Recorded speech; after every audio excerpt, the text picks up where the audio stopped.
Hello बच्चों, अब हमारा नेक्स्ट टॉपिक है वर्क एंड पावर। ठीक है, ये फिजिक्स के 11th क्लास से रिलेटेड कुछ बेसिक पॉइंट्स हैं। तो वर्क और पावर दोनों ही पॉइंट बड़े इंपॉर्टेंट पॉइंट हैं, तो बारी बारी से इनके डिस्कस करेंगे। वर्क पहले करेंगे। तो वर्क क्या होता है?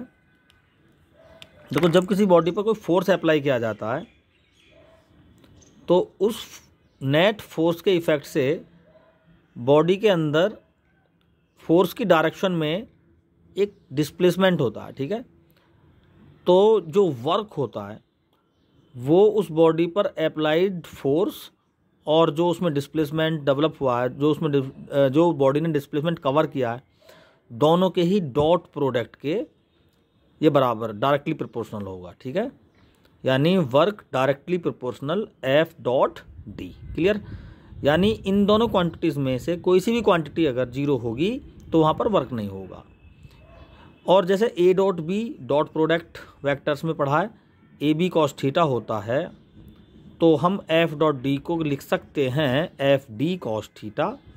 इसका मतलब जो वर्क है वो एक तीसरे फैक्टर एंगल पर भी डिपेंड करता है। फोर्स और डिस्प्लेसमेंट के बीच के एंगल पर भी डिपेंड करता है।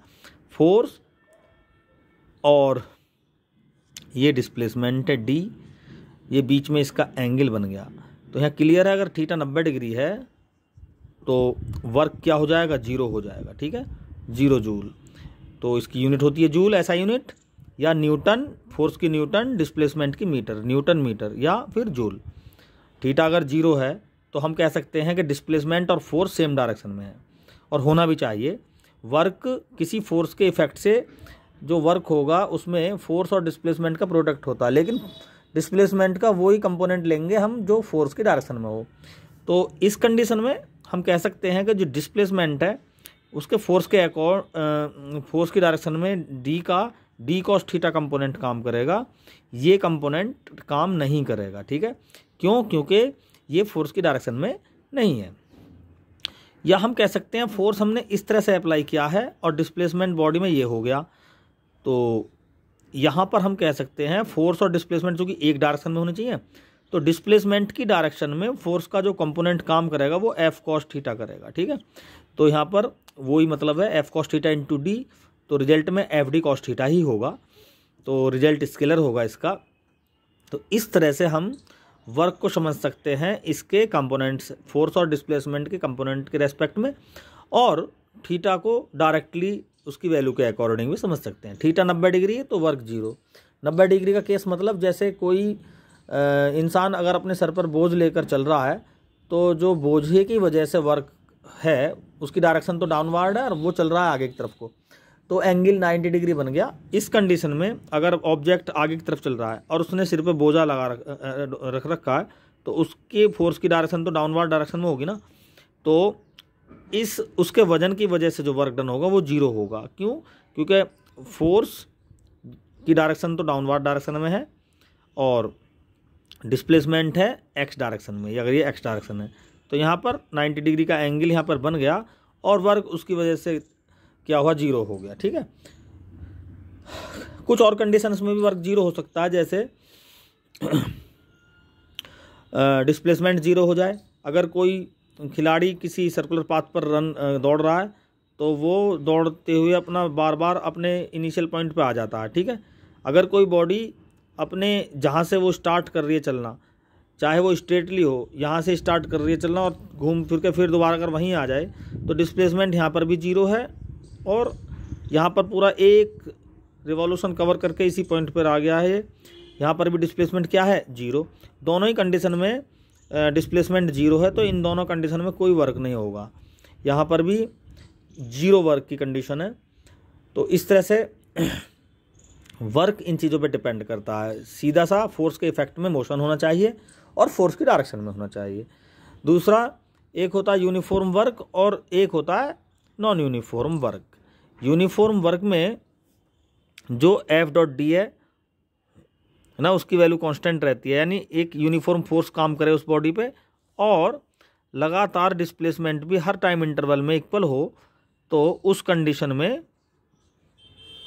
जो वर्क होगा वो यूनिफॉर्म वर्क होगा, जैसे ये डायग्राम, ये यूनिफॉर्म वर्क का एग्जाम्पल हो जाएगा। इस तरह से अगर हम वर्क की वैल्यू फाइंड करें तो इस जो एरिया कवर हो रहा है इस ग्राफ में, वो एरिया ही वर्क के इक्वल होगा। अगर नॉन यूनिफॉर्म है तो नॉन यूनिफॉर्म में फोर्स की वैल्यू अगर चेंज होती है तो डिस्प्लेसमेंट भी चेंज होगा ऑब्वियसली।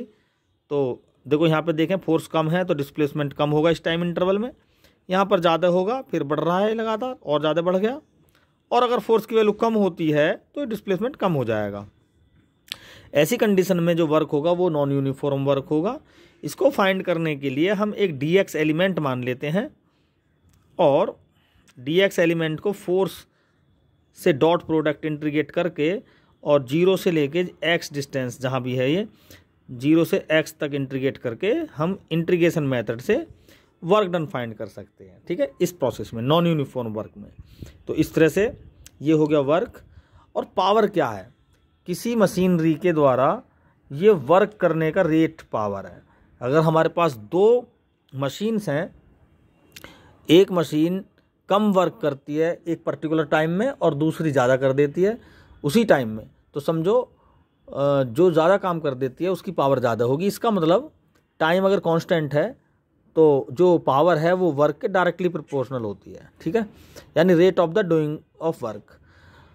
दूसरी कंडीशन में अगर दो मशीन है हमारे पास और दोनों ही को सेम टाइम में दोनों ही को सेम वर्क करना है, ठीक है, तो एक मशीन उसी वर्क को कम समय में करती है और दूसरी ज़्यादा समय लेती है, तो समझो कम समय जो मशीन लेती है उसकी पावर ज़्यादा होगी, यानी जो जल्दी काम कर दे उसकी पावर ज़्यादा होगी। इसका मतलब समय कम पावर अधिक।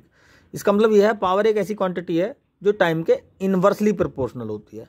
तो अगर मशीनरी के थ्रू हम पावर फाइंड कर रहे हैं तो मैकेनिकल पावर होती है, और अगर किसी इलेक्ट्रिकल सर्किट से हीट का जनरेशन देख रहे हैं, कौन सर्किट कितना हीट जनरेट कर रहा है किस समय में, तो उसको हम इलेक्ट्रिकल पावर बोलते हैं। ठीक है, यहाँ पर हम मैकेनिकल पावर की बात करेंगे तो ये हो गया P = W/T जूल पर सेकेंड और वाट।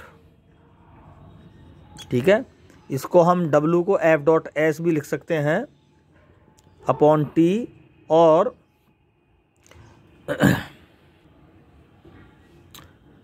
S/T वेलोसिटी हो गई, और यहाँ से P का एक नया फॉर्मूला बन गया F/V न्यूटन मीटर पर सेकेंड। ठीक है, न्यूटन मीटर पर सेकेंड। तो पावर, मैकेनिकल पावर यहाँ पर डिस्कस की। Thank you.